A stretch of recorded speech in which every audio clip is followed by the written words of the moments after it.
Hello,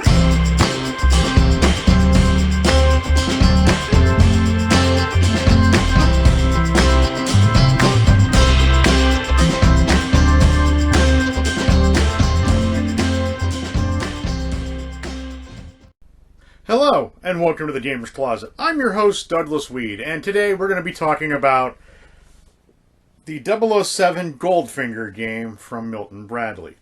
This game was produced in 1966. It seats 2 players, runs for about 30 minutes of game time, and is rated for ages 10 and up. But let's dig into it a little further, shall we?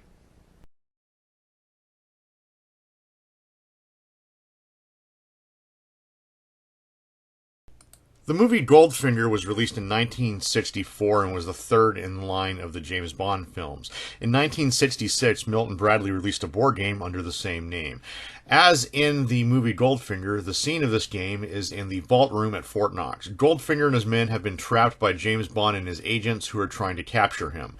The game is a good test of your ability to maneuver and plan ahead. There is no luck, as the movement of men is not controlled by any dice or spinner, but rather by the player's own choice.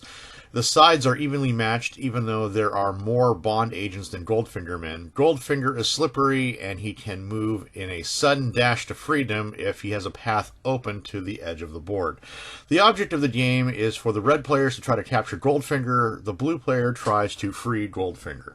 This game does come with multiple pieces. It comes with a game board, 25 figures, 16 in red, 8 in blue, and 1 in gold yellow.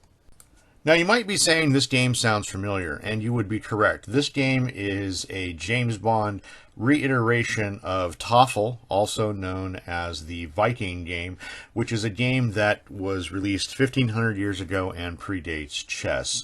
This is a more simplified version of that game.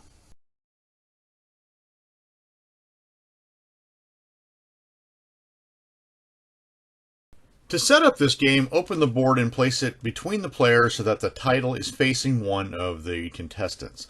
The board contains 81 dots, 9 by 9, connected by black lines. The players choose to be either red or blue. The red players control the 16 red men, which represent James Bond's agents. The blue player controls the 8 blue Goldfinger men and the 1 yellow man, which represents Goldfinger himself. The red men are placed 1 each on the 16 red dots, which are arranged in groups of 4 in a T shape around the 4 sides of the board. The blue men are placed 1 each on the 8 blue dots arranged in a cross shape in the middle of the board, and Goldfinger, the yellow piece, is placed in the center dot, the one surrounded by a yellow burst in the center of the blue area of the board. This dot is called the Goldfinger dot. The red and blue dots are used only for locating the men at the start of the game. Once the game is in progress, all the dots are the same except the 4 blue dots with the white circles and the center Goldfinger dot. The red player moves first and then turns alternate back and forth. A player must move 1, but only 1 of their men each turn. A man must move in a straight line any number of empty dots in any one direction as long as the dots are connected by a black line, not diagonally. They cannot move through any other man, even of their own color. Only 1 man may occupy a dot at a time. At the start of a turn, the player decides which direction and how many empty dots of any color to move their man. They cannot turn a corner nor in 2 directions during a single move. Red and blue men may not move through or stop on the center Goldfinger dot. Only Goldfinger has this privilege. Other than his special privilege on his own dot, Goldfinger moves the same as any other man in the game. Whenever a player has moved his man onto a dot so that he has trapped an opponent's man in between this man and another of his own, the opponent's in-between man is captured and removed from the game. The capturing men must be on the 2 dots immediately next to the opponent's man, 1 on one side and 1 on the other side with the opponents in between. The capturing men must be lined up along a black line, not a diagonal. Captures take place at the end of moves. To make a capture, that player must have moved their man to a capturing position that turn. A man may move through or stop on a dot which is in between 2 opponents' men without being captured. If there are 2 men of the same color on adjacent dots, they are not captured, even if they are in between 2 opponents' men along the same line.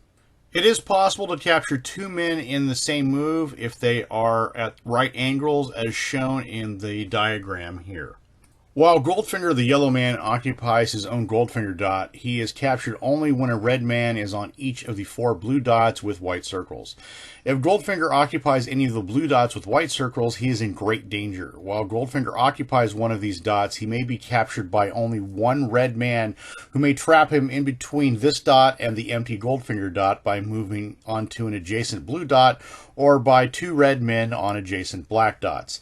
Goldfinger is captured in the regular way on all other dots. Goldfinger may take part in capturing just as any other blue man. The red player at the end of their turn should warn the blue player if Goldfinger is in danger of being captured in the red player's next move. The game should be won by strategy rather than a careless oversight. Goldfinger escapes when he is able, in his turn, to move in a straight line, not diagonally, to any outside dot on the board.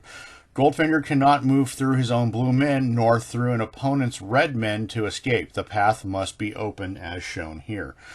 The blue player should warn the red player before red's turn if Goldfinger has an open path to escape in their next move. Goldfinger should escape by strategy rather than by oversight. If Goldfinger is captured, the red player wins the game. If Goldfinger escapes, the blue player wins the game. Well, this has been an overview of the James Bond 007 Goldfinger game. Now, first off, I want to say, this game is a very well-constructed game.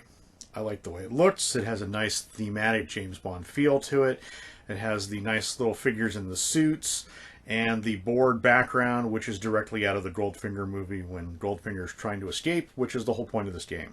So I think this game, first off, wins marks for thematic theming.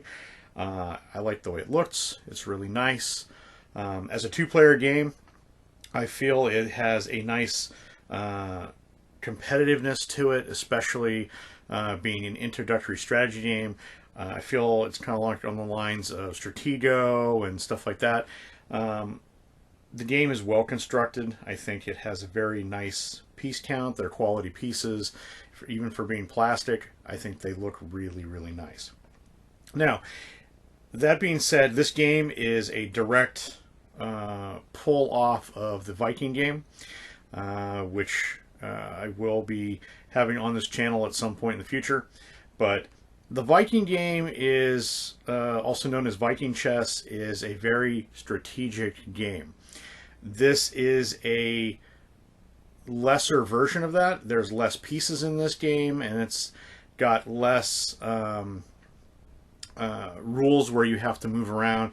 Goldfinger just has to get to the side of the board, whereas in the Viking game you had to get to a corner. So the Viking game is a lot harder to play, but I think this game, for what it is, does its job very, very well. The game goes online anywhere from about $20 to $60. It is a little harder to find, but that being said, it is available. You just have to know where to look and try to find it.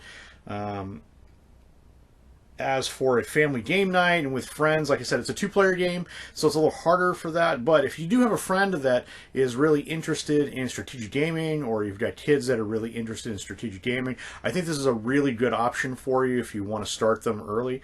The game does rate this at 10 and up, which honestly I feel a younger audience would be able to benefit from this game. I don't think it's too complex, and I think younger audiences should be able to pick it up and play it without a problem. It's very easy to play, very easy to pick up, very easy to learn. The game runs for about 30 minutes of game time because of the back and forth on it. But, like I said, it's very well constructed. So, if you haven't looked at the 007 Goldfinger game before, I would take a look at it. Like I said, I had an interesting time playing it, and I thought it was a very well-constructed game. So if you haven't had a chance to look at it, I would recommend playing this game. Well, that's it from us here at the Gamer's Closet. We'd like to thank you for checking out our video on Goldfinger from Milton Bradley. If there's a game in the future you'd like us to review or go over, please put it in the comments below. Please hit subscribe so that way you can be the first to check out our future content. And as always, please have a great gaming day.